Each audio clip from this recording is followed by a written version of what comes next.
86esima escursione a Monte Coronaro verso le sorgenti del Savio. Si inizia.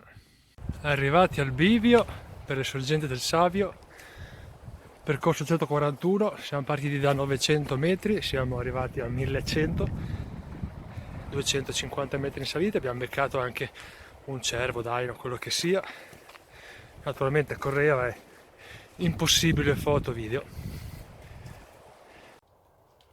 Sorgenti del fiume Savio, eccole.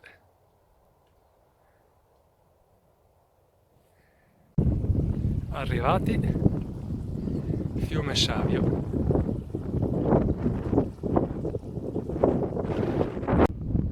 Crocione, 1186 metri, percorso 141, si va verso la Straniera, si chiama così.